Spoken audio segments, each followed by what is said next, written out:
A lot of bad things happened this week. Welcome to Shootin the Wheeze, where I sit down and talk to you about things that I want to talk about and whatever comes to mind and ramble until I can't ramble anymore. A lot of bad things happened this week.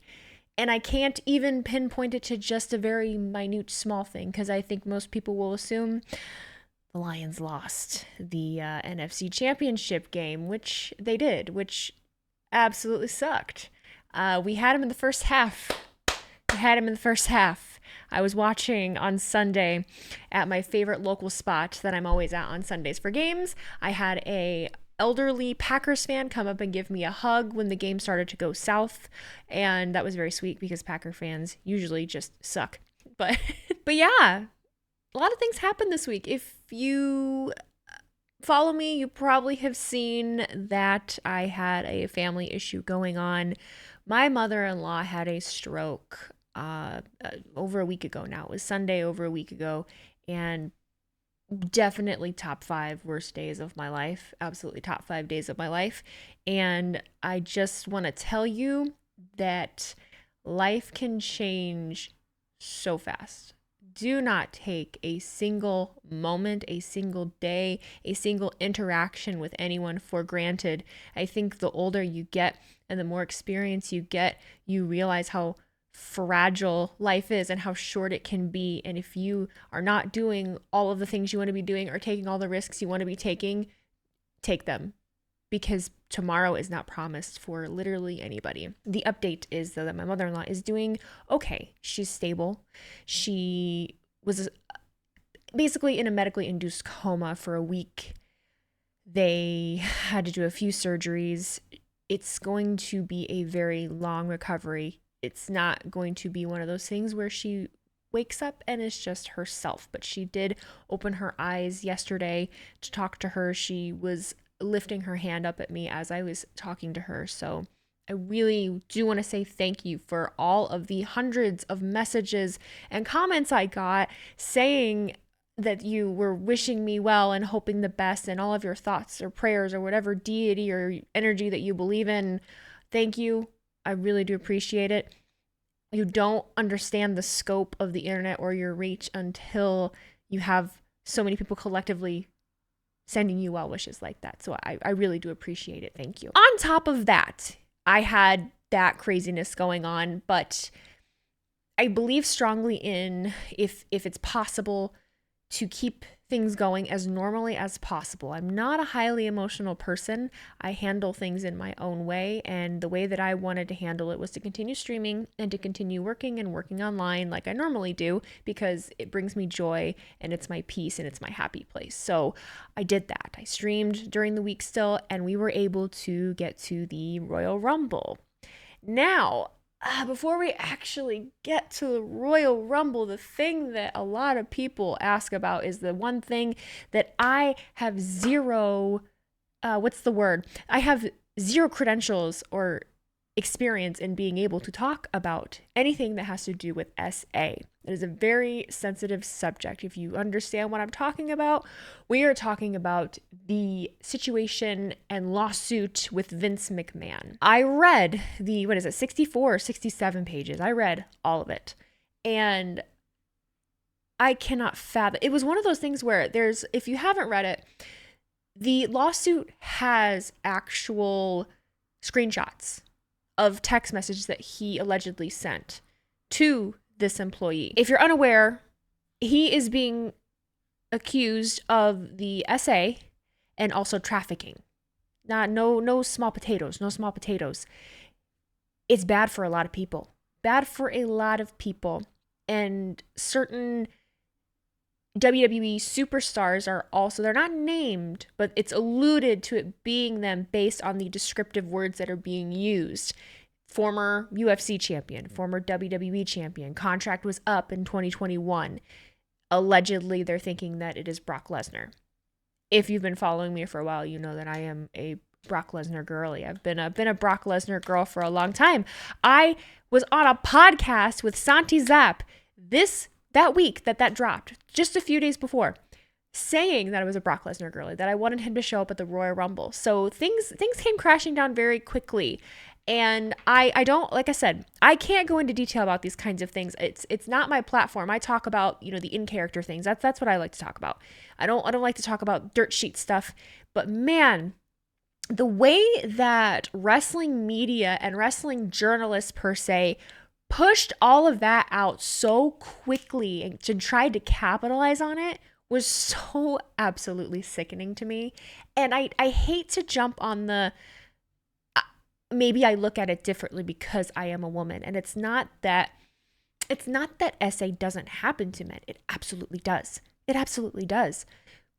But we just we experience things in the workplace and in public more often, I think, than men do. And so we at least I believe I have a much different perspective on that. It's a mess. It's a mess. I'm curious to see what's going to happen. I hope the best for everyone that is dealing with it, that has to deal with it, family members that are affected. It's no good thing to try to be capitalizing on. And I have held strong that I am not a news outlet. I've never wanted to be a news outlet. I don't report on things. This is the only time that I'll probably talk about it because it's Shootin the Wheeze, and it's something that people have asked me about. I don't think I have the right to have any feelings about it. I am not well versed in law or anything like that. I've never worked in corporate America.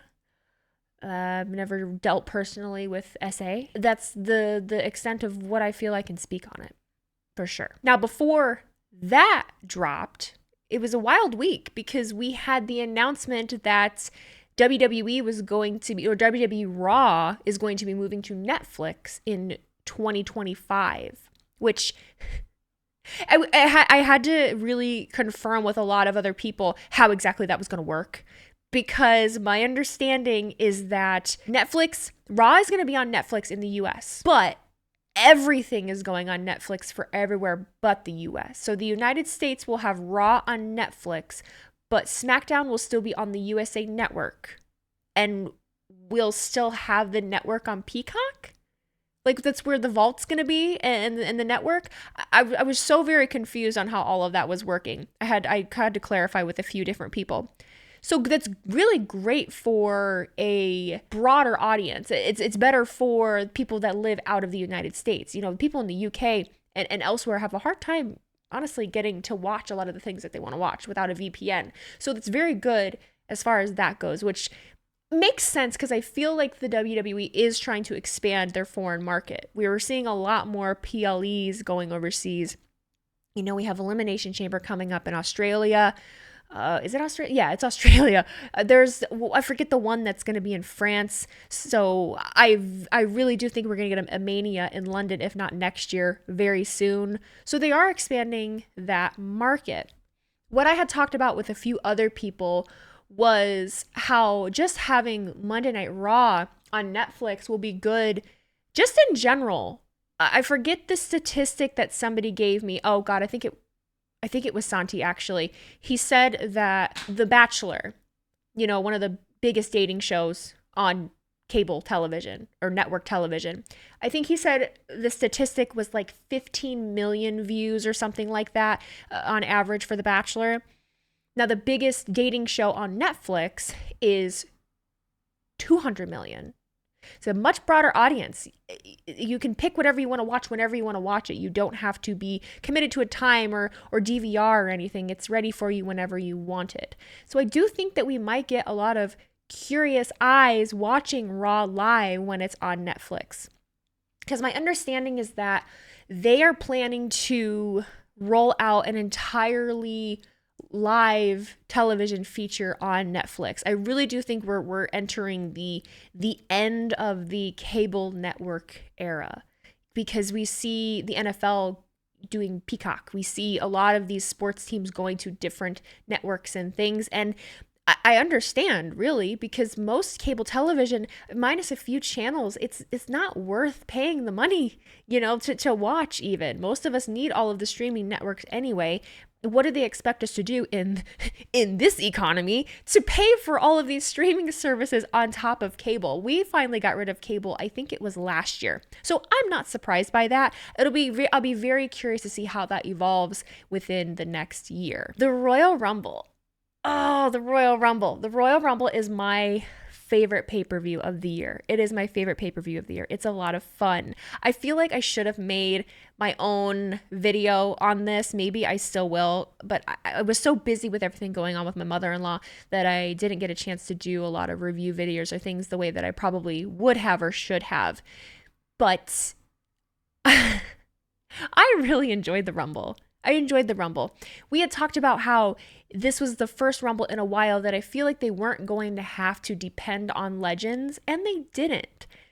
The most frustrating thing for me, and it's just frustrating in general, dealing with the internet wrestling community, like as a whole. It's difficult for me to deal with because I felt like the Royal Rumble was amazing. I felt like it was awesome. And you have people talking about, one, the predictability of it, how stupid it is, all of these things, and I just don't understand. I don't understand why people who claim to be fans of something hate it so much. Because I swear, just a few years ago, we were complaining about how big premium live events were pending on Legends, or how it was taking spots away from current talent when we had Goldberg, or we were having the whole situation with the Greatest Rumble, or whatever was going on in Saudi Arabia. We had that period of time that people were sick of. Now we're finally entering an age where we don't need them, and people are mad that didn't happen. But I also don't know that it's totally the fact of not having Legends.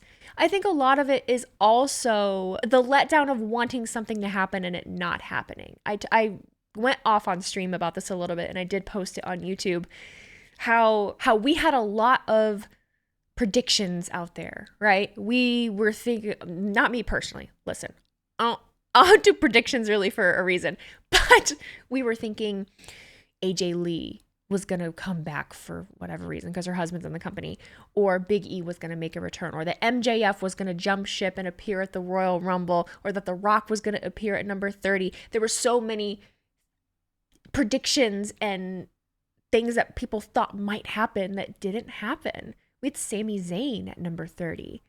You know, I enjoyed it. I enjoyed it very, very much.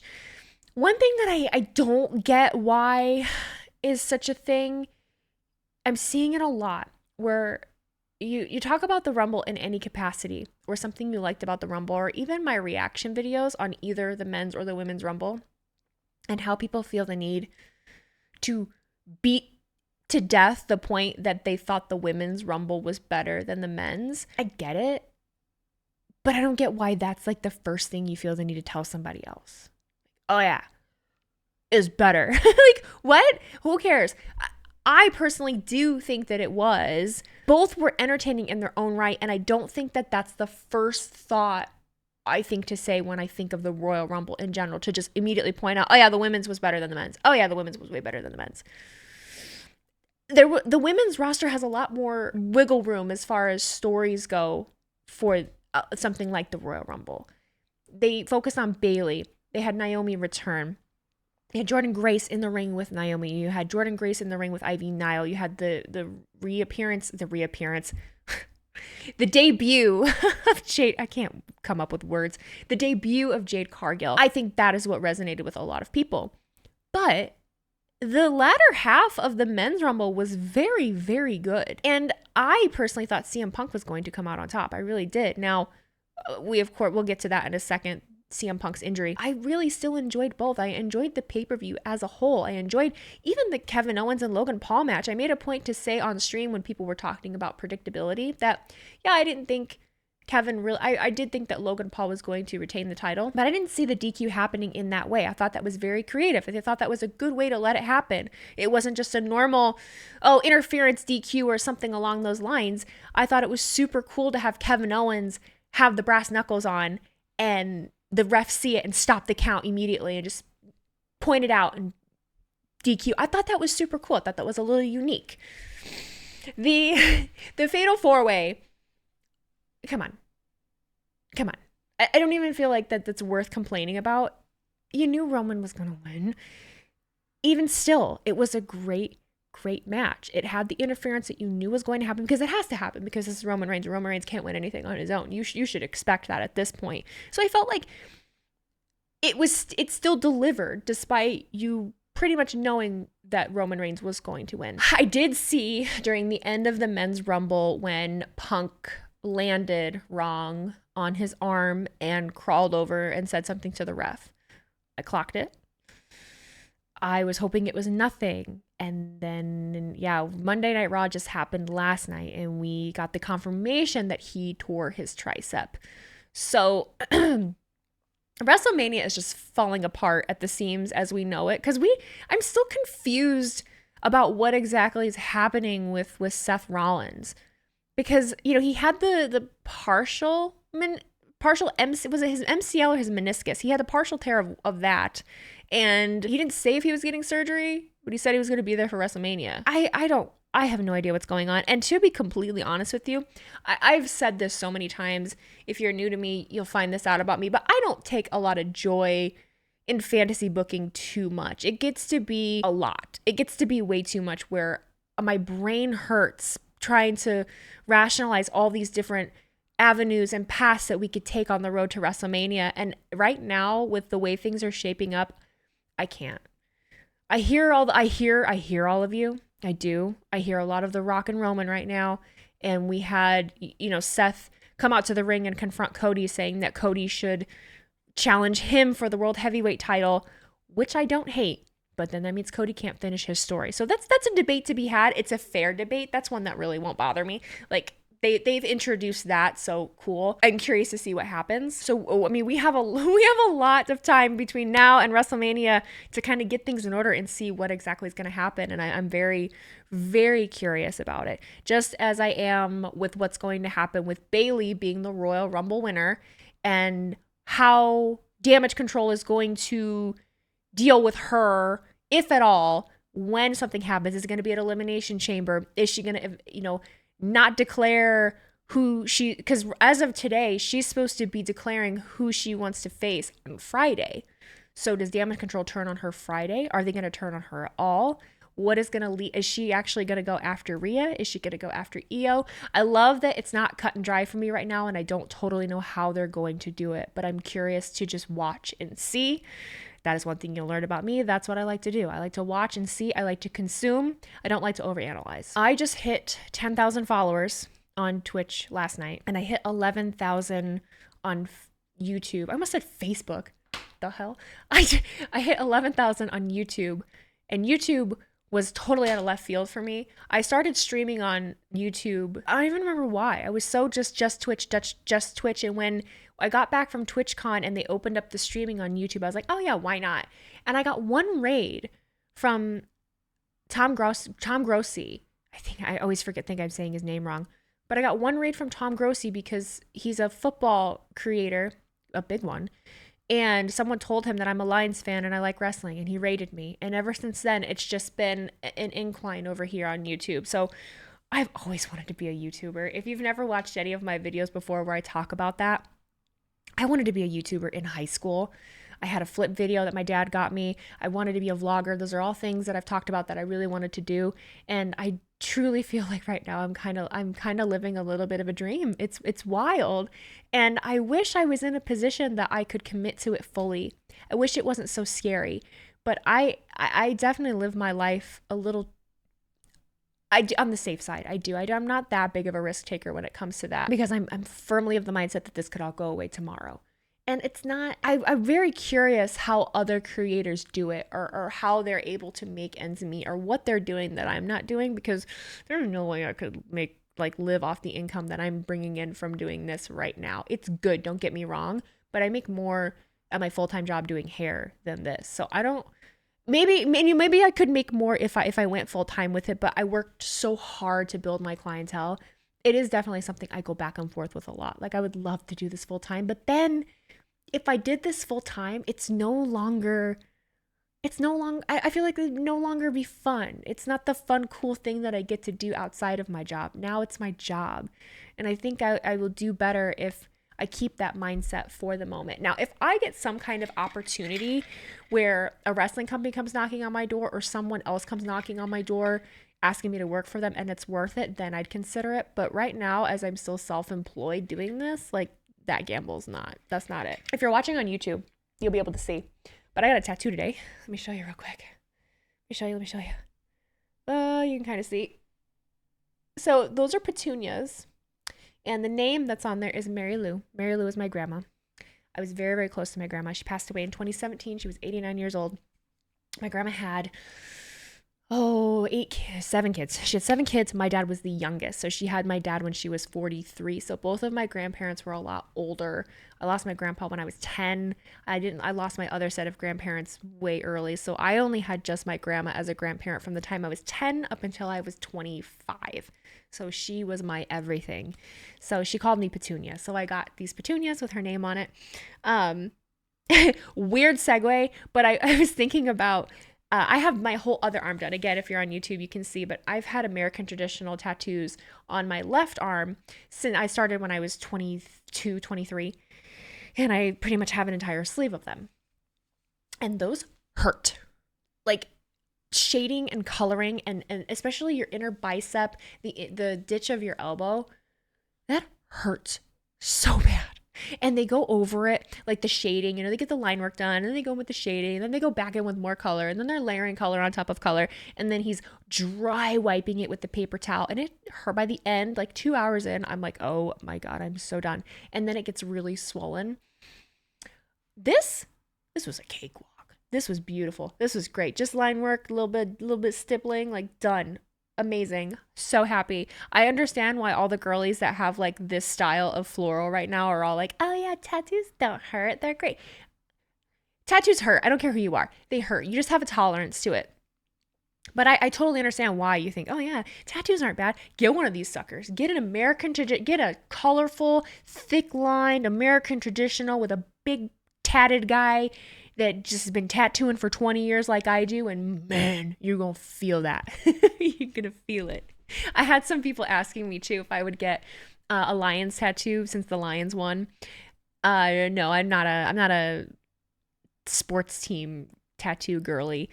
I also don't think I'll ever get a wrestling one. I had kind of considered it for this appointment initially when I entered my my request.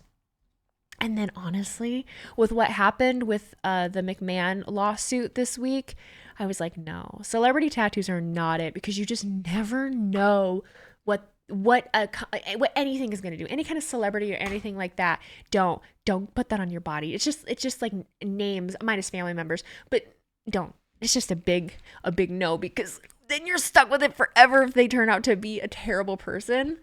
This is not a good idea. This might be a little bit of a shorter episode. I think I really covered all the bases of things that are going on and happening. Like I said, I didn't get to keep up too much with wrestling news this week because I had everything going on with my mother-in-law, and that was where my priority was this week. And like I said, man, things change so very quickly. And it also puts into perspective, like when you do something like this and you talk about something like pro wrestling and you see people arguing the way that they do and saying things to people on the internet that they do, and God, you're always one tragedy away from a complete shift in perspective. And when you see the bickering, and it seems so petty and so small and so insignificant to do this and watch people on X or Twitter or whatever throw tantrums over someone not winning or the way that a show went down when you have a loved one in the hospital. Like, it really just shifts that perspective. So my heart was not totally in to the Royal Rumble this weekend, but as I was watching it, I was glad I did. I just was very, very distracted the week of. I would have gotten a lot more things out, but you know what? My family is very, very important to me. And that is where my priority was. So we're on the road to WrestleMania now. We're going to have a lot of things happening. I definitely will keep you updated on my life and the happenings of things going on the internet. Again, thank you for 10,000 subscribers on both platforms. Thank you so much for your support. We're almost at 100,000 on Instagram. I don't know how I ended up here, but I really appreciate it. And I want to keep doing this and I love it. And hang in there, everybody.